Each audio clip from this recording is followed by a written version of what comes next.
Cool.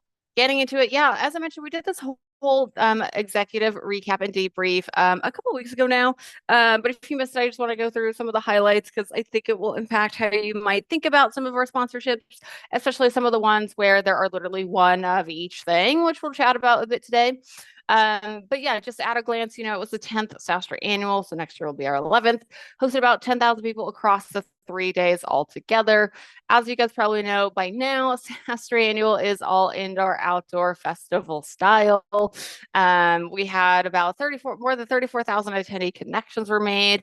These are how we do our networking, right? So that's everything from brain dates, meet a VC, summits, one-on-one meetings, etc. So a lot of connections made at the show. We had thousands of hours of workshops and brain dates, so a lot of really great content. So it gets the attendees to come to the show.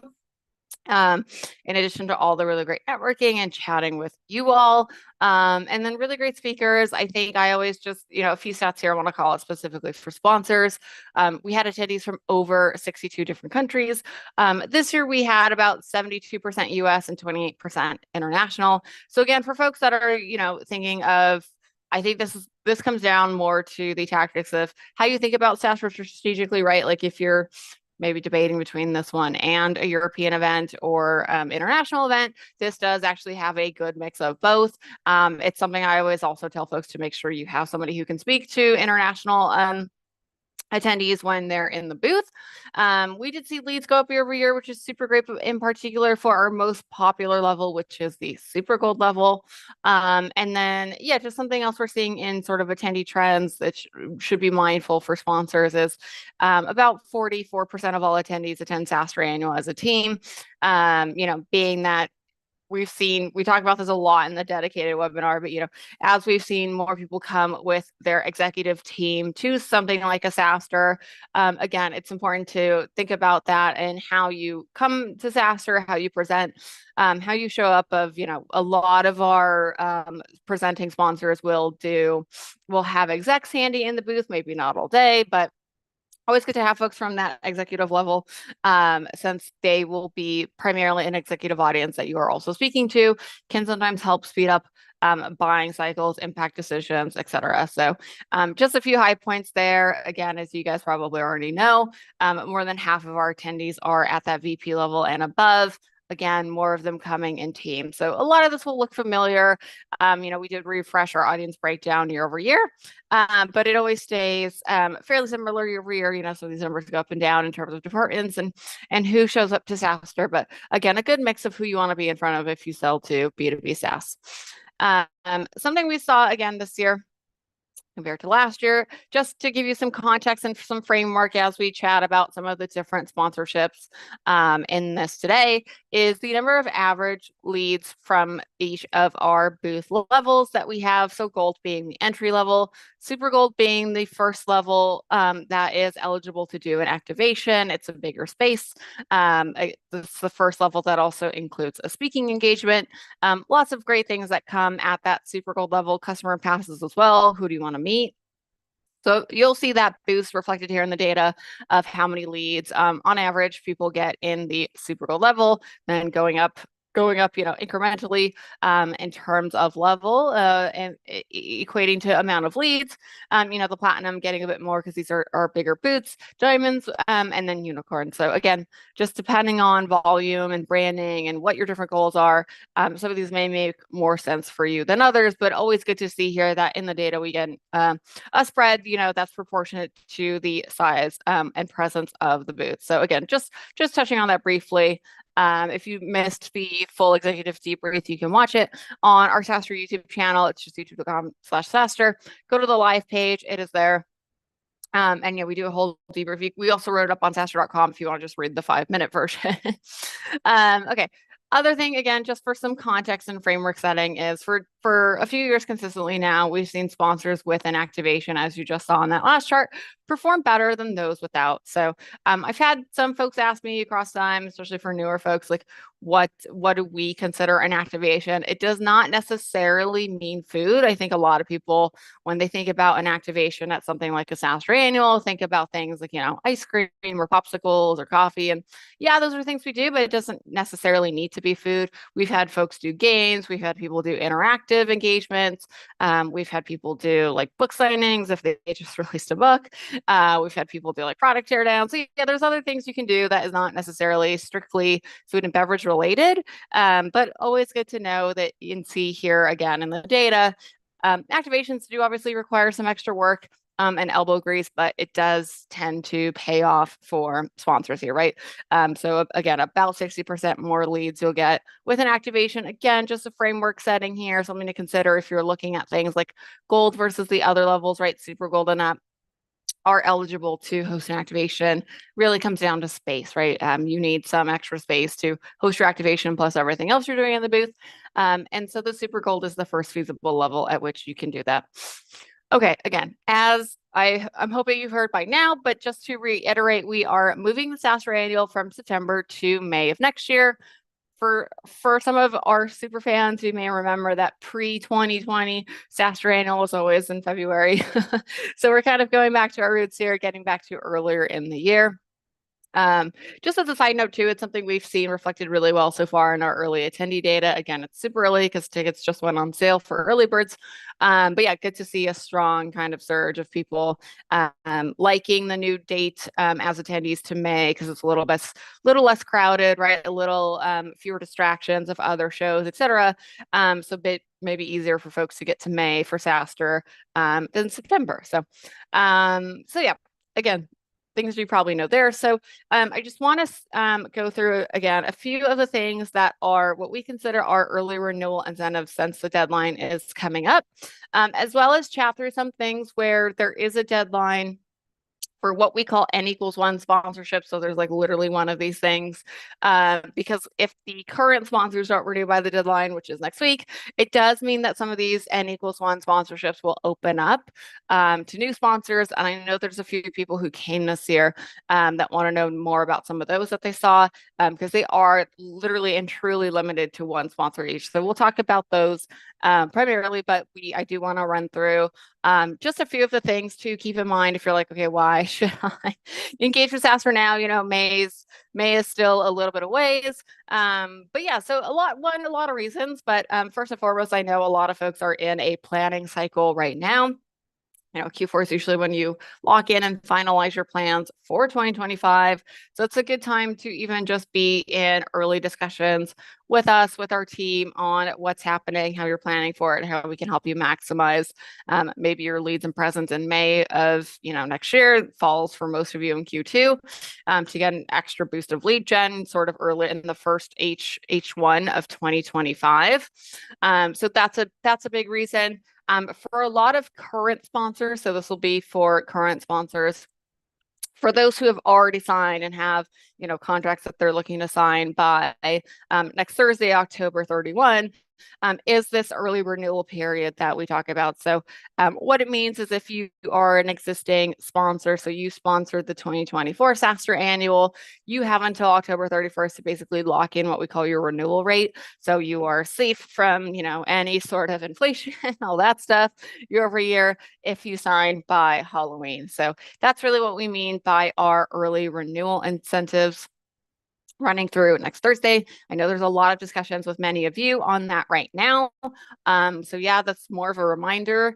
Or if you haven't engaged with us, which I don't think is really anyone, but if you haven't engaged with us yet and you are one of these 2024 sponsors, maybe that's a newer reminder to engage with us here in the next week before that deadline does approach.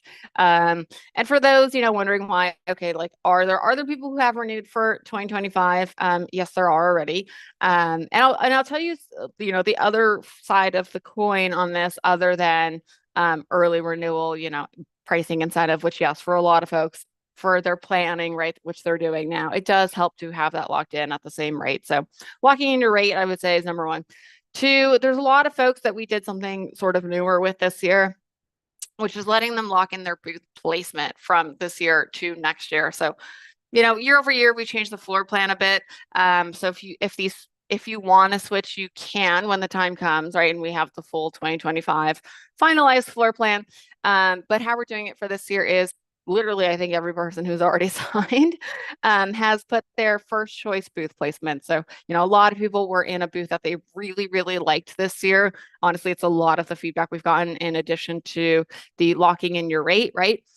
Is that they wanted to keep literally the same booth. And so it is just something to be aware of. Like if you really liked your booth and you wanted to keep it, it's a good reason to lock in this renewal by next Thursday. We'll write in, your current booth number so that you have basically first right of refusal on it for next year. Again, it doesn't mean you can't move. You can always look at the floor plan next year and be like, oh, I actually like that one better. But it just means like, you've got first right of refusal on. You can stay in your same booth should you like, which is what a lot of people actually wanted. Like they wanted to be literally physically in the same space for May that they were in this year if they really liked their location. It is what is driving a lot of folks to sign by that next Thursday deadline. On the opposite of that, I will say if you miss this next Thursday deadline, just know that we go in default, we go in order of contract signatures. So again, once we get to the map, if you're like, okay, I either want to keep my booth or maybe I may want to change to something that I saw somebody else do a little bit better, right? We do go in order of signature date. So the sooner you are, like, it does give you more flexibility, whether or not you want to keep literally physically the same booth. So I know a lot of folks this year, so it's hard for me to predict where people will pick their booths, but I think a lot of folks this year chose, kind of around the cantina, the AI stage. The entrances were really popular again. I don't think there are any bad booths this year, but those were kind of the highlights. Okay, we talked about this a little bit already. So again, those are the two main incentives. There's a lot of other ones, but those are the two main ones. The other thing I want to mention, right? I mentioned this a little bit at the beginning, but for those maybe that are listening who are gold sponsors, who are renewal sponsors or have been a gold sponsor in the past, or maybe you've been engaging with David and Mona and have been looking at the gold level versus some of the other levels. Due to the price points and like budgeting and all that kind of stuff. Again, there are a lot of really great benefits that kick in at that super gold and up level. And so that's something we want to always call out with our early renewal incentives. Like if you are somebody who's new and you want to get into this bonus lead gen program, that's an incentive to do so. So our Who Do You Want to Meet program was a new to this year program that we rolled out, where we reach out to all current and recent attendees and ask them the question, who do you want to meet, right? So the name is pretty simple and straightforward. We solicit like which vendors they want to meet with on site, right? So like coming to the show, you got to be a sponsor to be part of the Who Do You Want to Meet program. And what we do is like pre-event, we go out to all the attendees, we ask them, and then we deliver the sponsors ahead of the event, qualified opt-in leads, right? So these are people who've raised their hand and said, yes, I want to meet with Google or I want to meet with IBM. And we give that list of leads to, Google, IBM, Front, G2, CapChase. And then, it's up to the sponsors on what to do with it. Most of them will go through it, kind of quickly qualify it because you're typically, within a week or a few days even of the event already by the time you get this distribution. And so a lot of folks will kind of quickly qualify, go through the leads, see who they want to prioritize, trying to meet with on site at annual, right? Because these are hand raisers, these are attendees. They're going to be at the SaaStr annual. These are really good leads, right? Maybe a bit further along in the funnel than just a normal inbound.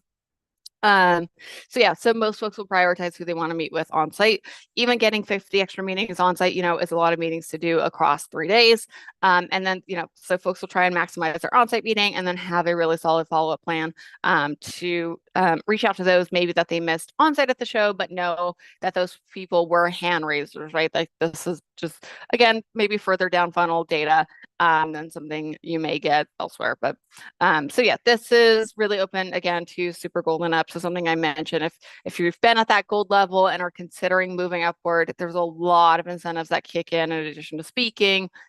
This Who Do You Want to Meet program is one of the other big reasons why people go to Super Gold. Is why Super Gold is one of our most popular.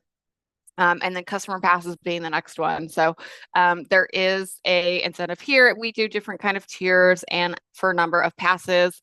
This is a great way. People use this a lot for customers and prospects. So I will call that, clarification out. It can be for current customers, which really, typically makes your CRO or your CS team or your CEO happy, right? To meet with as many customers as you can on site.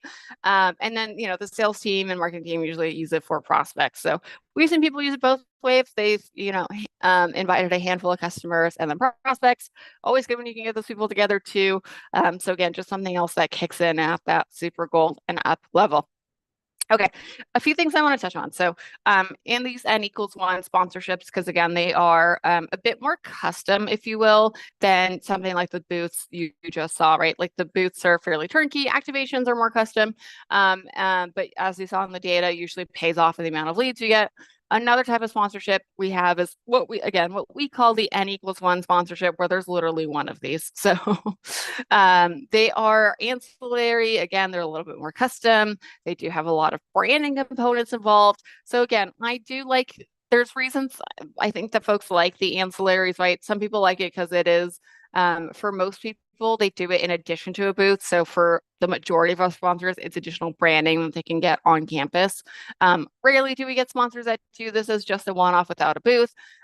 It does happen for some of the bigger ancillaries and N=1 sponsorships we do, but for the most part, we see a lot of people bundle these together as a way to, maybe spread yourself across the campus, maybe look really big on site rather than being just in one place. One of these ways is the brain date sponsorship. So brain dates are the primary way we do networking on site at SaaStr Annual. And so with that, we have to build a really big brain dates lounge. It's a great way to meet people. The hosts and the sponsors are present at the check-in counter. This one I like for a lot of reasons. You get physical branding on site, which is, I think, quite great. You're associated with networking, kind of fostering learning and engagement, which is great. So there's a lot of physical, like on-site branding. It does also have digital branding to it, which I like about this one, which is always why it's always one of the first ones to go. But yeah, the brain date sponsorship is great because you kind of get both, right? You get the digital branding of, the emails that we do that call out brain dates. You get branding in the actual brain dates platform, which is really great, right? So people will see you when they're logging in and booking their meetings. Again, it just ties the whole thing together between like the digital app and the physical presence on site at SaaStr. So this one's always a really good one that goes typically fairly quickly. And how all of these work, right, for any of these N=1 sponsorships that you're going to see upcoming is there are literally one of these. So like there can only be one brain date sponsor. And any of the current sponsors for these things from 2024 basically have until next week until their hold expires, right? It's kind of like if you've ever booked a venue, right? You have like a soft hold on it till a certain day. All these sponsors have a soft hold by default until 10/31. They do not sign on the dotted line by 10/31. That means technically on November 1st, you could email us and say, hey, has somebody taken the brain dates? Like I'm interested now in sponsorship. And flip side, if you are one of these sponsors who has one of these N=1s for now, again, that's just a reminder, right? I think we're in talks with everyone there on that impending deadline, so they all know, right? But it does mean on the reverse, like if you are interested or saw one of these things at SaaStr Annual this year, or kind of are leaning towards planning something like this, again, primarily folks do this with the booth in conjunction for next year. Then something to consider that November 1st we will have slightly open inventory. I will say I know already of some that did renew and pick already, but officially on November 1st is when we can say which ones will be open. And if you want to know, just email us, right? It'll be easy for us to know then, but I don't know yet because people still have a week. So, and I will say usually when it comes down to these N=1 ones, when I was looking through the data of last year, a lot of people signed literally on 10/31. So I can't say for sure yet where we will land and which ones will be available, but if one of these catches your eye, just let us know and then we can work with you if it does become available or something similar does. The Founders Lounge, this is a great one that Rome's done for the last couple of years, both at Europa and at SaaStr Annual. This is really one of our only, we have a few gated places on site now, but this is one of the only ones. It is literally the only Founders Lounge, which is quite nice. A lot of founders are here. It's a really great place to hang out, and it's all going to be founders. really it's a really good hangout area for founders. We've also allowed founders to like take meetings in there. So like if they have somebody with them, like an investor or like, another exec, they want to take meetings in there, you can do so in the founders lounge. So again, there's constant foot traffic in the founders lounge. It's its own separate thing. It is access controlled, right? So we do have people at the doors checking that you're a founder or CEO. To get into the founders lounge. Again, unless you're coming in with the founder. And then in which case, people do hang out here. It is one of those things where every time I walk by it, there's people in here. As you can see in the photo, there's usually a lot of people in there hanging out and chilling. It's got like different like food and beverage all day. So it's just a cool place to be. Again, not saying necessarily that Rome hasn't taken this yet. So it's just one of those things where I'm going through the whole gambit here of all the N=1 thing, because there's truly one of these. Like there's just one Founders Lounge we build at SaaStr Annual. Similarly with these other lounges, right? So there's a VC lounge, comparable to how we do it for founders. We do one just for VCs and investors for them to host their meetings with on site. This year it was sponsored by SVB. Again, it's another great place where, if you're trying to reach out to founders and maybe sell to some of the investors to get into their portfolio companies, the VC Lounge is a good way to do it. The speakeasy is a little bit different. There is only one of these, but anybody can get into the speakeasy. It is one of our just like open lounges for all attendees. So it's not gated, it's not access controlled like the VC lounge or the founders lounge. But it's a cool hangout area. I know a lot of people will go hang out in there because again, it's like kind of an oasis during SaaStr Annual. There's usually like music playing and like drinks throughout the day. There's like coffee and then it changes like booze. I know IBM this year brought their like true golf simulators. Yeah, it's just a really fun place to hang out. So we do see a mix. Again, it's one of those things where we've typically for the last few years we've done the speakeasy. The sponsor has been somebody who already has a booth. This is a nice way to get again additional space outside of the traditional sponsor hall. It's a good ancillary place to engage with attendees. For IBM, I know a lot of it had to do with how they wanted to show up on site, right, and have additional branding, be more fun, show off some of the Watson stuff in the True Golf Simulator. So have a place to host meetings. So again, different goals for all these things, but typically we see folks add them on to something they're already doing to get extra branding, right? A lot of this is there's a lot of really great founders and people, and to connect with them at scale is really easy if you do it this way, right? A few popular ones we've seen too, and then I think there's like one more slide of these. The big party. So we do the big party on site every year. You can bring your customers and prospects with this one, which is why I like this one a lot. It's a great way, like if you're thinking of hosting like, your own, I don't know, side event or something during SaaStr, I'm like, you don't have to necessarily host it as a side event. You could do it as the official big party event and bring 100 of your customers, prospects. So if you've got a lot of people you want to invite, you want to host something at SaaStr, this is a turnkey way to do it, right? You don't have to deal with any of the logistics.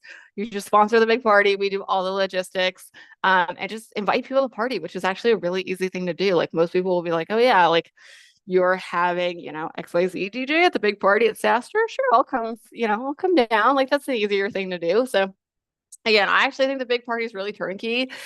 We've had folks in the past do like different giveaways during the big party that we help them with. Again, invite their customers, invite their prospects, basically treat it as your own like mini event within SaaStr and co-host the big party with us. It's always a fun time. We've had DJs for the last few years, like Duke Dumont and Tito Lau, come play the big party, which is like a draw at Cash. Cheat codes. Those are the last four. So yeah, it's always a fun time. Again, a really turnkey way. Like if you're thinking of doing something like this, but maybe you don't have the manpower or logistics, this is a good way for us to just do it for you. So something to consider is the big party. It's always my favorite time at SaaStr Annual.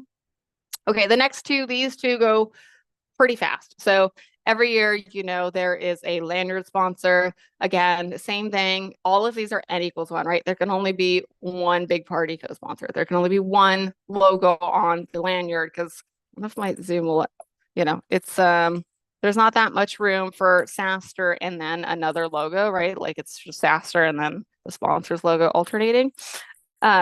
That's the one I had on my desk handy. So that one's a few years old actually, but I still keep all my patches. Um, but yeah, anyways, there's the SaaStr logo and then one other logo. That's it. That's all that fits, right? So there's only one other logo on the lanyards. As you can see here in also the big party photo and any of our photos you'll see. I mean, we do actually enforce people wearing their badge, so it is something that will show up in all of the photos. Um, so yeah, that is something where, the lanyards are typically, again, I think between braid dates, lanyards, those are like the first two to usually go, as well as coffee. That's like the trifecta of the N=1 sponsorships. Those are always the most contested and fought over of who will get them. But yeah, the lanyards, again, there's just one of these, but really easy way, again, to get your brand in front of everybody to be on the lanyard, right? It's a great conversation starter. It's also an easy thing of like, when you're at the booth to be like, yeah, we're on the lanyard. It's like, this is what we do. So again, it's a good driver of just like easy foot traffic, super turnkey. You literally just send us your logo for the lanyards. That's it. Like it's so turnkey. It's so easy. Similarly on Wi-Fi, right? There will be Wi-Fi anyway. So typically this is one of the ones that goes as well. This year was Vanta. People have gotten, you can see here in the photo, they got creative on the naming of the Wi-Fi, right? So like the Vanta is the only, like that was the Wi-Fi name. And so they were like, okay. And then the password was one to trust. And then you're like, okay, I have to literally type this in. So sometimes it's funny because then, when your competitors are at SaaStr, you're like, aha, they have to type this in every time. But like everybody has to type it in every time.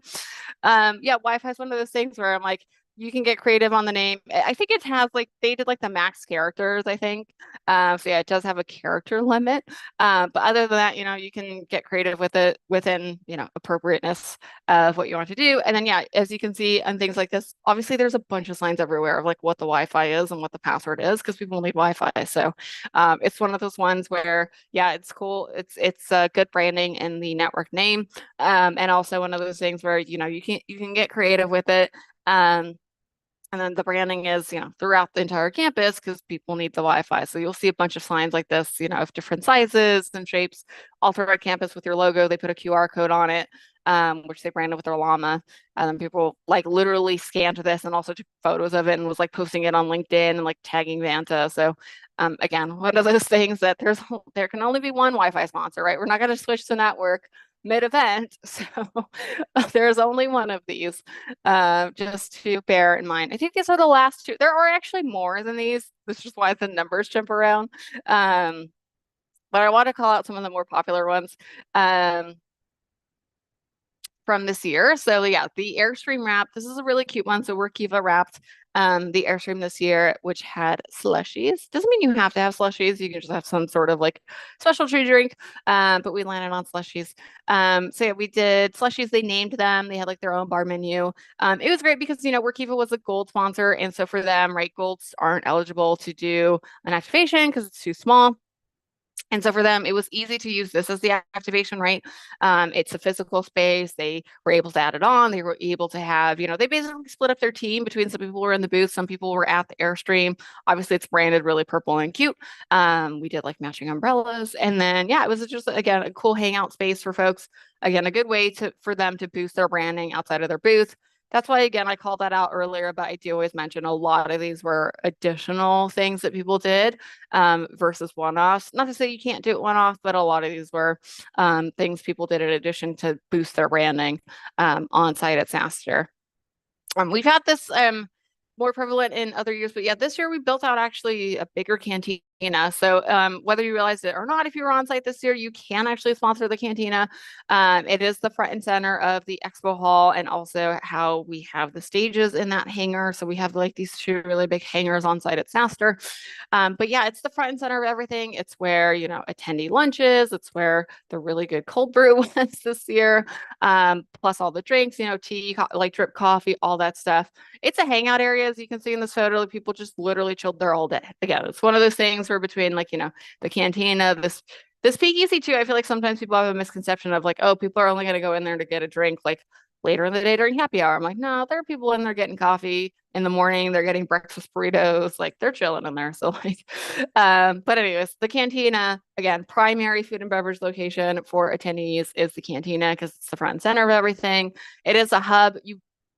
actually, I think you have to walk through it at some point. Like you can't really get from the sponsors to the stage or to the next hangar without walking through it, at least even at the periphery. And if you're, most people will walk into it because, like I said, there's coffee, there's food, there's drinks there. There were snacks there. There were like cheese boxes and stuff, wine, bartenders. So, anyways, yeah, the cantina is always again, front and center. It's the hub of everything. So it's a really good one to sponsor, again, to boost branding, et cetera, if that is something you want to do. Oh, no, there's two more. Well, there's two more on this slide, and there are a few more I didn't put in, but yeah, these are popular too. So yeah, the doggy is always popular year over year. Again, one of the ones that typically goes kind of before we'll hit 2025 or whatever the next year is typically the dog lounge. So we bring in adoptable dogs. We do it a little bit differently. I think I've seen, at some events they bring in, just literally puppies that you can pet. We don't do that style. We do the style of these are literally adoptable dogs. And we work with local shelters to bring them in. So this year we worked with the Peninsula Humane Society and the SPCA of San Francisco to bring in different dogs. Also, they were like adoptable and also like therapy dogs because then they're more used to being in this environment of okay, there's a bunch of people hanging out all day versus some of the events you go to and you see just like the puppies you can pet like I don't know, that's kind of their job. And so we do it a bit differently because we're all dog lovers here. So yeah, they are like adoptable, certified, like trained dogs. So yeah, it's a little bit different. So they don't get overstimulated. And yeah, we work with like the local shelters to do it just because we are in the Bay Area. And then we do like a donation to them on behalf of the sponsor, which is I think pretty cool too, right? And yeah, again, obviously a good conversation starter like it was for InfoBip this year, to have the dog lounge. So yeah, again, if you like dogs, you want to try that into your brand. Like they had dog toys at the booth, like it was a cute tie-in for anybody who was coming that, had a dog. Obviously, a lot of us do. So like people were coming up and be like, oh, I'm gonna take this dog toy home. Like, what does InfoBip do? Right. So again, a good just tie in there. The one on the left is the SaaStr CRO and CEO poker night and poker tournament, I should call it. I will say I got a list at the end of the people who won poker night, and everybody started with $100, and some of these people had crazy amounts at the end. I was like, I guess you just literally these 5 people like cleared everybody else out, which was kind of crazy. It was people got into poker night, I would say. There's no real money involved in poker night. I have to keep disclaiming that because that was the number one question we got. There's no real there's no real cash involved, but we do the poker tables all 3 days, but for one of the days we do CRO and CEO only poker tournament. It was jammed, it was packed. We did do pre-reg and we did check people at the door, right? So I do remember there were a few like AEs and like VPs of sales that came up and I was like, are you a CRO? And they're like, no. And I was like, well, come back when you are. Like this is literally gated again for CRO CEOs only. It's a good way to, chat with people, have a little friendly competition, better way to know somebody. I know there's another tweet, I think on SaaStr Annual where somebody got a term sheet because they were at poker night and we did let a few of our core investors that we knew in that weren't gonna spam people in the room. But if you're one of those camps of like CEO or CRO wanting to make, your next CRO to head up your revenue, this is a good one. If you sell to that audience specifically, obviously this is a great way to do it because you will be in front of these folks for the duration of the tournament, which they went long. I think it was supposed to be like 6, no, I can't remember what time we started, 5 or something to like 8. And I remember like leaving the big party and being like, oh, we have to like tell them to stop playing poker because they're still playing poker. Again, it was a vibe. People took the poker tournament very seriously. But again, if that's your audience, maybe something to consider there. People liked it. So yeah, I think those are the N=1 sponsorships. So again, if that was a little confusing because you came in midway, all that's to say that all those ones that I just showed only have one sponsor. They only have room for one sponsor. Sometimes physically, right? Like you can only fit one lanyard, one logo, one other logo on the lanyard. Some of these have bars or they're lounges, right? It's weird to share that space. And so it's your own exclusive space because they're the only sponsor. So again, some of these have, anybody who's these current sponsors of these N=1 items will have until next Thursday to basically say whether they want to keep it or not. After that, it will go on to the open market. So if you are interested in one of these or maybe one of the other ones I didn't touch on, let us know so we can walk you through what that looks like. Again, a lot of these are turnkey. A lot of these people use as an additional way to get extra branding on site at SaaStr Annual. Again, engage people maybe in a different way, good ways to bring customers, do all that kind of things for your lounge. All ways that people have, thought about doing these N=1s in the past. So really great way to know that. There is a question in the chat of did I go over pricing? Just email me. I'm Amelia at SaaStr Inc. I'll get you to the right place there. Again, there's kind of an early renewal incentive for sponsors. And then we have like different rates after Halloween. So just email me within the next week. For those curious, or yeah, if you're curious on any of these N=1 sponsorships, because you're even considering maybe doing one of these for next year. Again, there is only one. So if you are interested in one of these and it does open up, starting November 1st, it's literally first come, first serve. So if you're like, okay, I am interested in Wi-Fi, but maybe somebody else is also interested in Wi-Fi, it's whoever gets to the finish line first. Like we will also tell you, like, we're very communicative. If we're like, okay, like there are other people in it, or okay, we feel confident that you could get this one. Because obviously we don't want to make it stressful. But yeah, there are literally physical capacities on some of these, and that's why there's only one. And I've never seen us make two of these. So like there's no, two lanyards would be weird. So yeah, they really are capacity constrained. So good to get in front of it, good to get ahead of it. With that, if you have any other questions, do just email me again, amelia@saastrinc.com. Pretty easy to find. We are doing these webinars a little bit more bespoke right now until the new year. We tend to do them weekly. We're starting to do a new process too, where like we write them up and do like a recap, which I think a lot of folks found really helpful last week. So we'll do that this week as well. But yeah, just really great to see. Thanks everyone for watching. We'll wrap it here. Just reach out if you have any questions. Hopefully, you're chatting with our team already if you want to take advantage of the locking in your rate for next year, or for, locking in your booth placement for next year, or if you're like thinking about one of these special sponsorship where there's only one of them. And also, like, if you are the sponsor or become the sponsor of one of these, you are literally going to be the only one, right? So like I said, it's a little more custom, it's a little more fun. But yeah, so with that, thanks everyone for watching. We'll see you next time. We have another just SaaStr workshop on Wednesday. So I'll see you guys on Wednesday, or I'll communicate with you via email. And we'll see you then. Have a good Halloween if we don't see you before then. So thanks everyone for tuning in. We'll see you next time.